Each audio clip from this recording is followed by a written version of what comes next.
I don't know what this guy's talking about. In fact, I might play more Rogue, actually.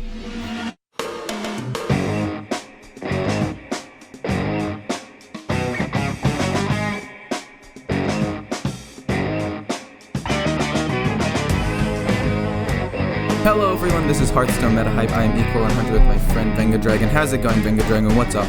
Oh man, I do have something up, and you know I'm hyped, and you know I'm feeling good, but I do have something that's up for Ecor and me. We have a giveaway going on for subscribers to either my channel or Ecor's channel. You guys can get some free card packs that are courtesy of the Hearthstone Meta Hype.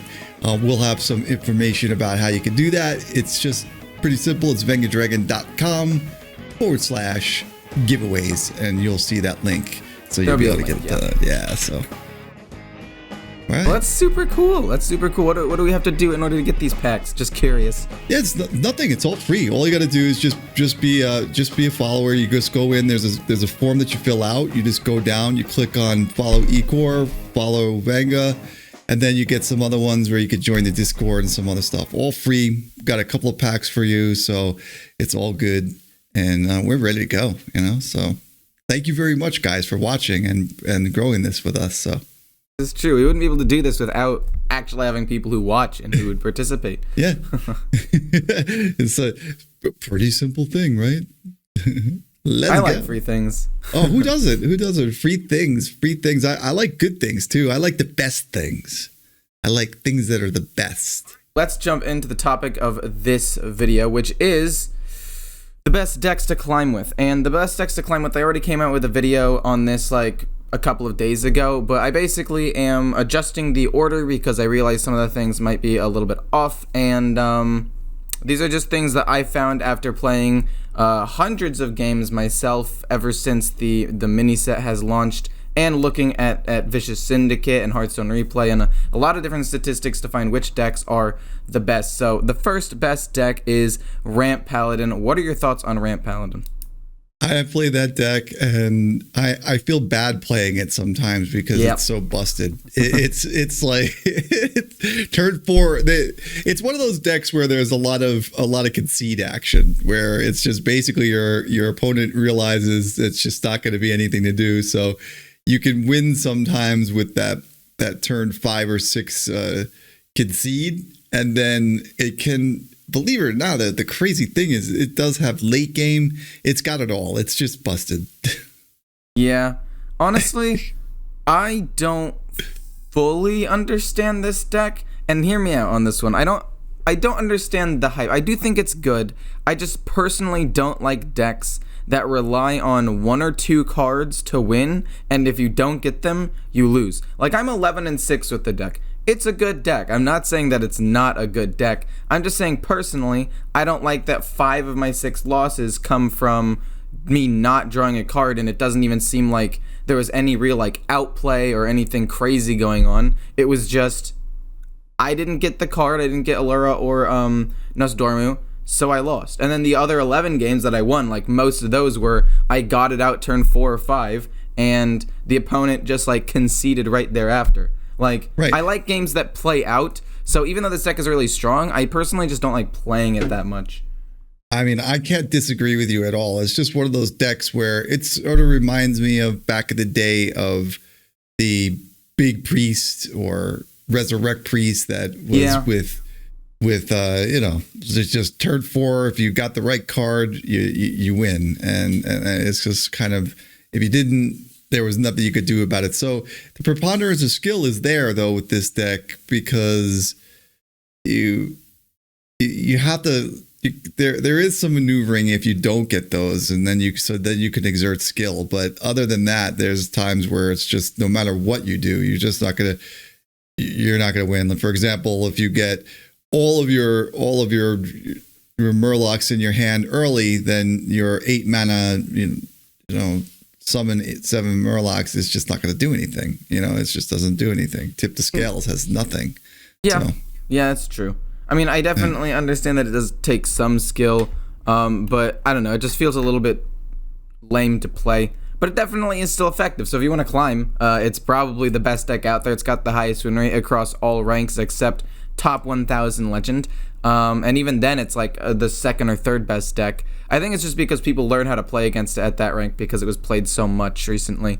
But the next deck is the top deck in the top 1000 legend. And I think this just goes to show that if you fully master this deck, it has the potential to be even better than Ramp Paladin. However, it has a bad matchup against Ramp Paladin, which I think is kind of funny, and that is Enrage Warrior. Enrage Warrior is a deck that I recently started playing a little bit more. I've been playing other Warrior decks. I've been playing ETC Control and Bomb, and Bomb's been performing relatively poorly for me. Like, overall, I think the deck over the past like week or so has been like 11-9 or something like that. So still very low-key positive. But people told me to try Enrage Warrior, and looking at stats and on Vicious Syndicate and at the top end of Legend and playing the deck myself, it feels really, really strong. There's a bit of a learning curve. You need to know when to commit to Risky Skipper Armorsmith plays, when to save Risky Skipper for Lord Barov, when to save it in order to try to get a Battle Rage combo. Just basically when to spend your resources, mostly Risky Skipper, but also a couple of other things as well, because you don't have that much removal. You need to know, like, should I commit Barov here or not? When do I have enough burst to try to kill him, or when should I just commit minions to the board just because I can? I think this deck is probably one of the most skill-expressive decks on this. I think it's the most skill-expressive deck on this list of 5 decks, actually, which makes me like it a lot. What about you? Well, I think it's very cool because it does have the armor aspect of that. Like you said, if you misplay the use of Risky Skipper and with Armorsmith, and you just don't do it right, you can get beaten down because the deck just has no taunts, nothing in it that's gonna allow you to stifle any early game. So it's really, can you figure out a way to get there and just overwhelm your opponent? I really do like the deck, and with the addition of Nitro Boost Poison, it just makes it all that much better for me. Yeah, I only run one copy of Nitro Boost Poison in that deck, actually, which I think is kind of weird. But I feel like 2 of them is a bit overkill a little bit because I don't have too many weapons, but I definitely have enough to where it's definitely worth it. Yeah, I mean, one of the things I think the key to this deck, though, is that knowing your mulligan, and that's the key with most decks, is that knowing your mulligan is really how you can get the most out of it, and mulliganing well versus your opponent. You know, that's why I think you're right, and I'll agree with you that it is a high skill set deck. It's deceptively skillful. Let's just put it that way. Yeah, other people probably think like, oh, you just bursted me with the Korkron Elite combo, but you have to think about like all the things that got them there, and like the damage you did to like whittle them down. Exactly. I think the deck is very skill expressive. Yeah, but, I mean, yeah. I do like. Yeah, I mean, one last thing on it is I do like Sword Eater as well. For the Dude, deck. Sword Eater is probably one of the best cards like in the game. Like just low key, not like broken, but just like it fills that turn 4 slot super duper well. You can run 2 copies of it. Anybody can run it because it's a common card. It's so nice. It's just such a good card. Yeah, it really is. It's one of the, maybe we could call that one a little bit of a sleeper in the meta. Maybe. I don't think it's a sleeper because like everybody does play it and think it's good. But I don't know. I think it deserves more. I guess it is kind of a sleeper. It doesn't get the credit it deserves in terms of like how strong it is. It's like sort of like the John Starks of the New York Knicks, or or like somebody that's underrated that, or overrated or underrated or underwhelmed or undernoticed, or how good it is. It's a very good card. It really is. It really is. I don't think, I was going to say, I don't think it like make or breaks the deck if you don't have it, but it's a common. Just craft it and throw it in there. It's only like 80 dust. But anyway, the third one is Treant Druid. And Treant Druid's interesting because I think that it's extremely good. But it does beat Ramp Paladin quite easily because basically you're able to build up a bigger board than they are. And then if they ramp you up, you can sometimes just close out the game right then and there. especially if you have like Arbor up in hand or something like that. But I feel like it kind of struggles against some of the other top-ish decks out there. I think it loses to just some of these decks will be spoilers on what's next on the list. Some of the decks are just good decks in general. It loses to Secret Mage, it loses to Zoolock, it loses to Aggro Rogue, it loses to Enrage Warrior really hard. Like, I've played Enrage Warrior, and I told you I'm 8-4 with it. Like, 4 of those wins are against Druid, and I think I'm 100% win rate against Druid so far. They just literally don't stand a chance. Risky Skipper and 2 minions wipe their board the first time, and then just Enrage Warrior destroys you. It loses to Pure Paladin because minions are... they can get minions out early and make them big and just kind of rush you down. And despite all of this, its win rate is still extremely high, which means every other matchup that's not like fully optimized or like directly counters it, this deck will beat because it's just one of those decks that punishes super duper hard. So I don't know. The deck is really good. I think it has a couple more bad matchups than the top 2 decks, which is why I put the top 2 decks as the top 2. But this deck is cheap. It's pretty simple to play. You basically just save up for a Glowfly Swarm and then double activate Arbor up or Savage Roar with the new Lunar Eclipse or Solar Eclipse card and draw some cards with Fungal Fortunes and just trying to like pump out as much as you can as quickly as possible. It's not too difficult. But yeah, what are your thoughts on it? Well, I felt like I owe the community a little bit of apology on that aspect. When I first saw the card Arbor Up, I was a little bit underwhelmed by it. I was like, dude, I don't same. know. I'm pretty sure we both said that Right? when we were talking about the cards. I was like, Yeah. this card's only for 2 minions, +2/+1, but I forgot Glowfly Swarm fills the board and you just play Arbor Up next turn. And Exactly. double activation gets you 2 4/3s basically, or And 2 6/4s and then 2 4/3s. But anyway, go. yeah, and you could also like you could cast a spell for lower mana as well if you use The studies, yeah. the studies, so it's like it's just it was like one of those moments when I remember when I first saw it played against me. I was like, I just thought of that episode where I think it was you and I talked about it, and I was like, ooh. Yeah. I'm like, what was I'm I pretty thinking? sure I rated it like similar to you did. I was kind of like, ooh, this card looks like it could be okay in a token druid, but it also looks a little bit too expensive. But it turns out, no, it's just it's really, really good. We were like, next, you know what I mean? And then all of a sudden when you see it played against you the first time, you're like, next, I'm done. So I've seen it. I just seen it a lot. It's a very, very, very good deck. If you like token druid and you want the return of the token druid and you want a really, really, really just overwhelmingly strong deck that is pretty consistent. And it doesn't rely on that. Yeah, it doesn't rely on that feeling that you get when you play the Paladin deck, Ramp Paladin. This deck has no ramp either. So it's a Druid deck that plays on curve. It's super weird. It's very weird to play. It is. It's good. It's really good. Really good deck.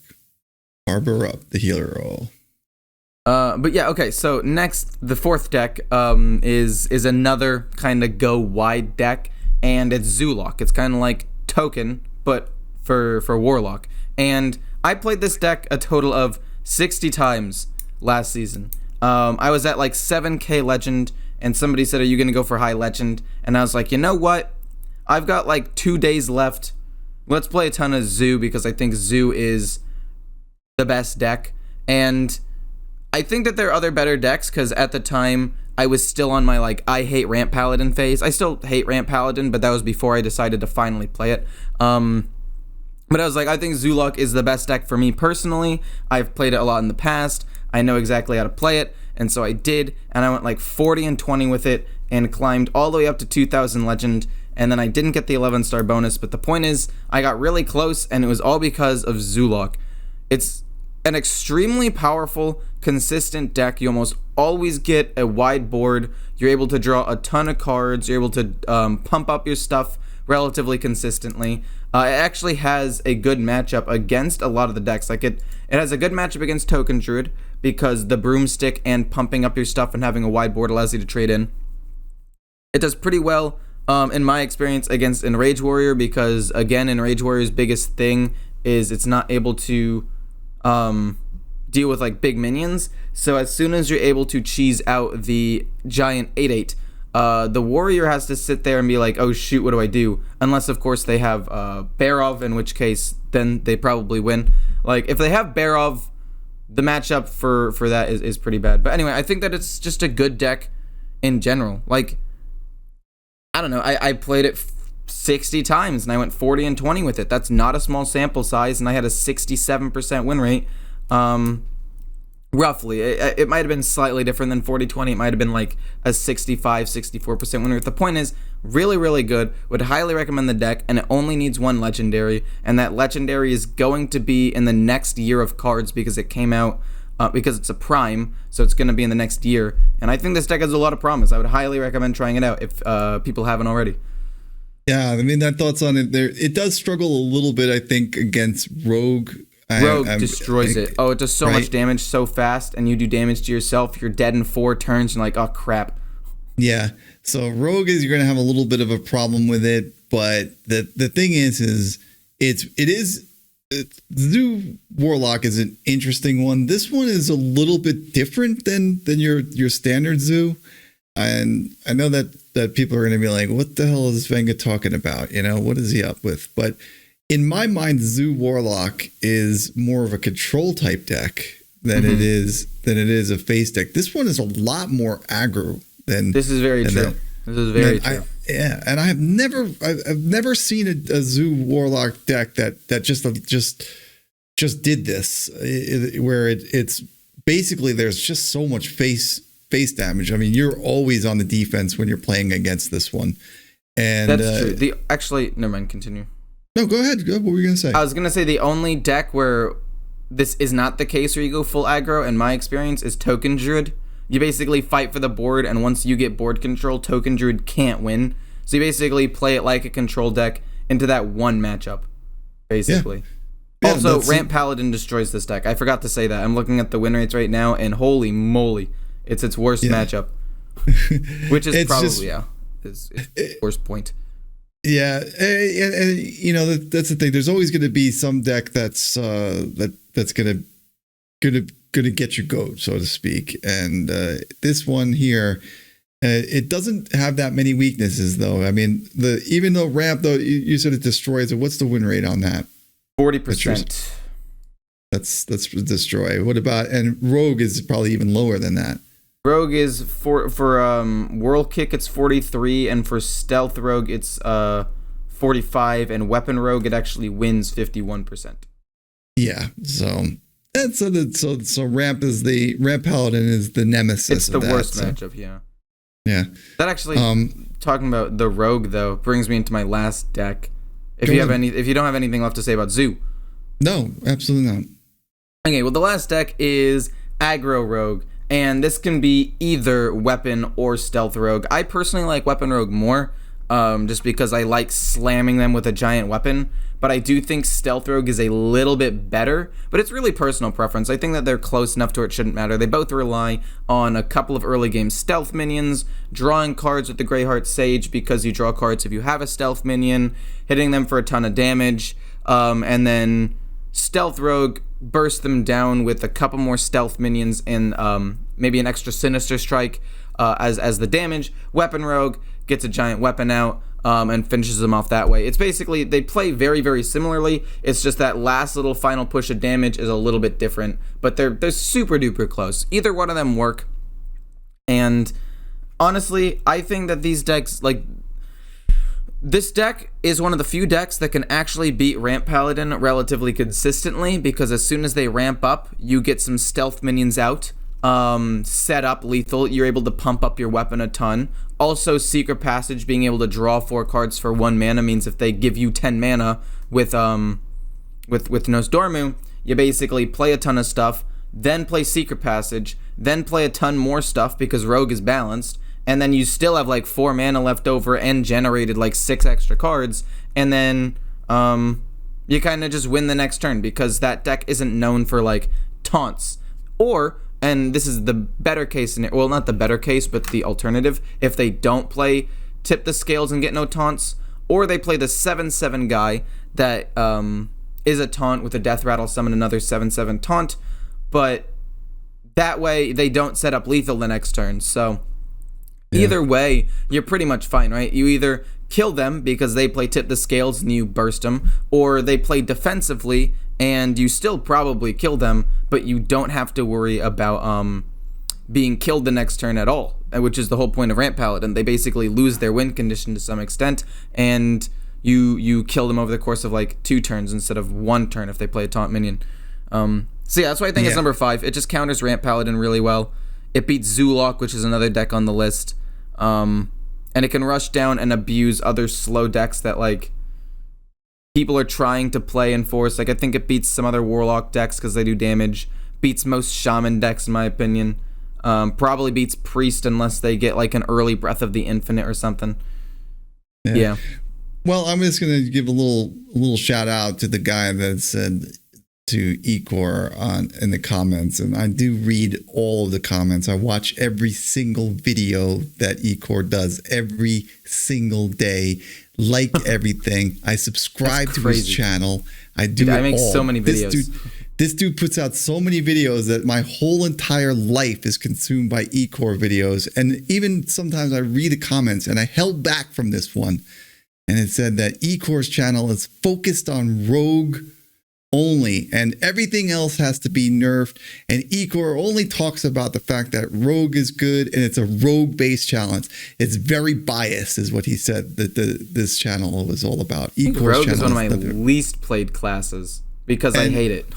Yeah, so he says that this channel is all about Rogue. That's what the person said in the comments. I can actually look back and see how many Rogue videos there are. Now I'm actually curious. Yeah. You can keep going while I look this up. Well, I started to do that. I actually started to do it, and I lost count. I lost interest because I was so captivated by all the other videos that you do. And the thing is I had to disagree with them, but I didn't want to flame up in the comments. But the thing is this deck is, I hate this deck. I hate playing against it, and I hate playing it. This is one of those decks I just dislike. I find myself just saying this is everything that's wrong with aggressive metas. This deck is, in my opinion, is pretty much a virtual coin flip against every single class, or better. Some classes you just dominate, but it's a virtual coin flip in my opinion.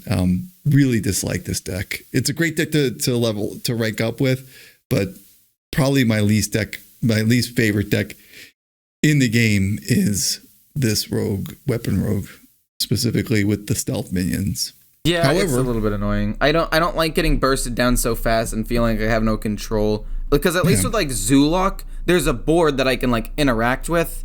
But with Stealth Rogue, the minions are all stealth, so it's harder to interact and remove. A lot of the damage comes from burst from hand, which is super duper cheap, by the way, or weapons, which do have removal, but it's more like teched against, I guess. Like it's not as typical removal as like board wipe, and I don't know, it's a little bit annoying. And also 1 mana draw 4 Secret Passage is just stupid. Yep. I hate that card so much. I think it's one of my least favorite cards. Like that one card, being able to draw 4 cards for 1 mana, just basically gives Rogue a very aggressive deck, a card that can be good early game-ish, not really, but good mid-game and very good late game as a way to like get a few good resources at the end or get lethal. Like I cannot tell you how many times I found lethal off of stupid Secret Passage. It's crazy. Yeah. Well, remember it used to be five cards. Did used to be 5 cards, so it is better than what it was, or not better or stronger, but like more balanced.